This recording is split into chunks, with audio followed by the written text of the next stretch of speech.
হরে কৃষ্ণ।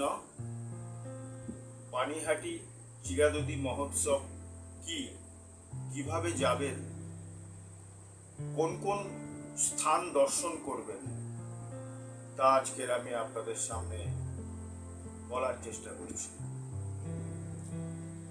শ্রী রঘুনাথ দাস গোস্বামী 508তম পানিহাটি চিরাদুধি মহোৎসব 20 June 2024, 5ই আষাঢ়, বৃহস্পতিবার।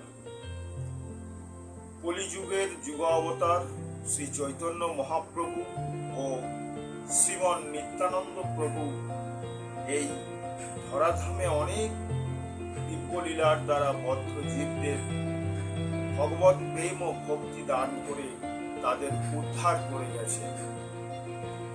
সেই রকমই একটি লীলা হলো পানিহাটি রঘুনাথ দণ্ড বা চিরাদুধি মহোৎসব। রঘুনাথ দাস গোস্বামী ছিলেন জমিদার পরিবারের একমাত্র ছেলে।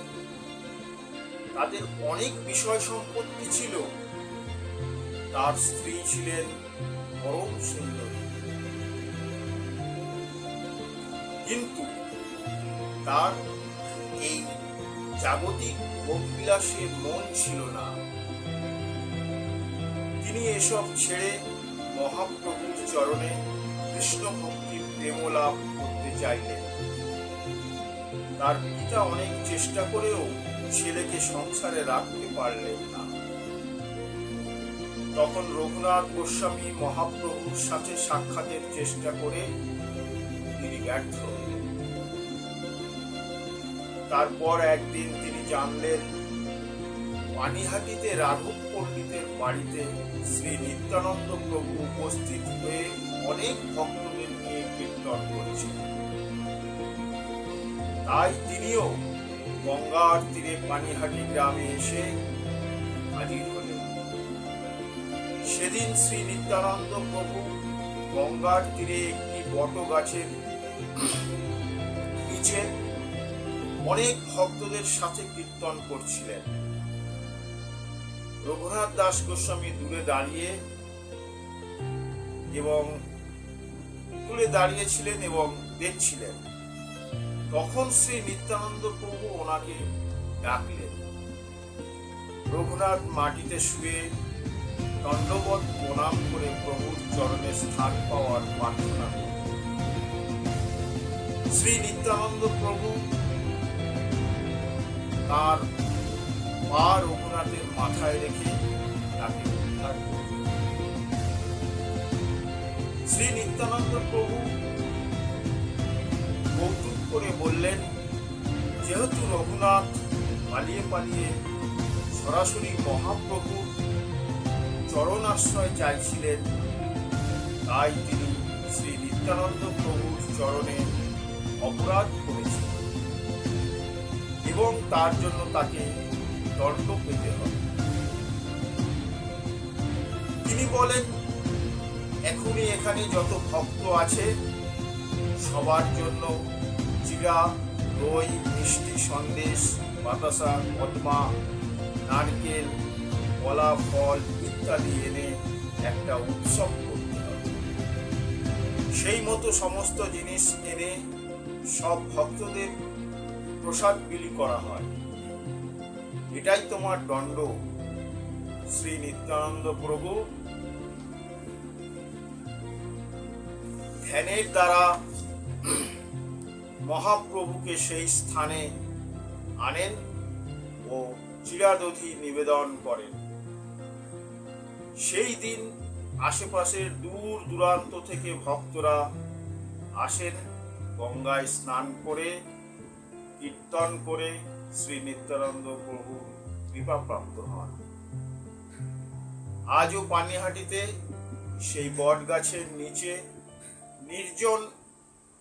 নির্জলা একাদশীর একদিন পরে সেই উৎসব হয়ে আসছে। সমস্ত বৈষ্ণব সম্প্রদায় এই তিথিতে উৎসবে মেতে ওঠে। এই উৎসব দণ্ড মহোৎসব নামেও পরিচিত। কিভাবে যাবেন? ট্রেনে চেপে শিয়ালদহ থেকে সোদপুর স্টেশন এসে অটো ধরে সোদপুর ট্রাফিক মোড়, ওখান থেকে টোটো ধরে দণ্ড মহোৎসব তলা, বাস সোদপুর ট্রাফিক মোড়ে আসতে হবে যদি বাসে করে আসেন। আর যদি আপনার নিজের গাড়ি থাকে তাহলে গাড়ি করে এলে বিটি রোড ধরে এসে কারবালা কামারহাটি পেরিয়ে হলধর বোস রোড ধরে এসে গিরিবালা ঠাকুরবাড়ি দেখে শুরু করতে পারেন। এরপরে দণ্ড মহোৎসব তলা মাঠে, পাশের মাঠে গাড়ি রেখে হেঁটে রাঘব ভবন, চৈতন্য মন্দির, মণি সেনের ঠাকুরবাড়ি, ইস্কন মন্দির দেখতে পারেন। বাকিটা গাড়িতে দেখতে পারেন। পানিহাটি 12টা স্থান আপনারা দর্শন করতে পারেন। প্রথম স্থান হচ্ছে আপনার চৈতন্য মন্দির বা দণ্ড মহোৎসব তলা, দ্বিতীয় হচ্ছে রাঘব ভবন বা পাঠবাড়ি, তৃতীয় হচ্ছে আপনার গিরিবালা ঠাকুরবাড়ি, চতুর্থ হচ্ছে মণি সেনের ঠাকুরবাড়ি, পঞ্চম হচ্ছে আপনার শ্রী গৌরাঙ্গ ধাম, আর ষষ্ঠ হচ্ছে আপনার ইস্কন টেম্পল,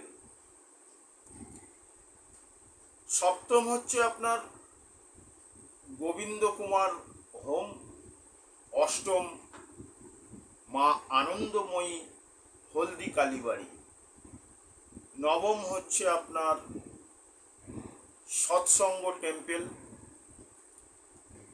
দশম হচ্ছে ত্রাণনাথ কালীবাড়ি, আর একাদশ ত্রাণনাথ বাবুর বসত বাড়ি দেখতে পারেন, আর দ্বাদশে হচ্ছে দেখতে পারেন 12 মন্দির ঘাট।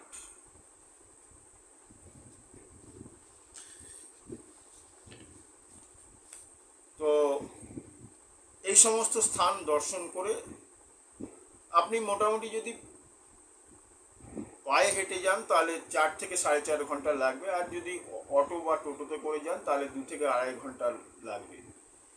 কিন্তু একটা কথা হলো কি যে এখানে 12:30 থেকে 3:30 পর্যন্ত সমস্ত মন্দির বন্ধ থাকে,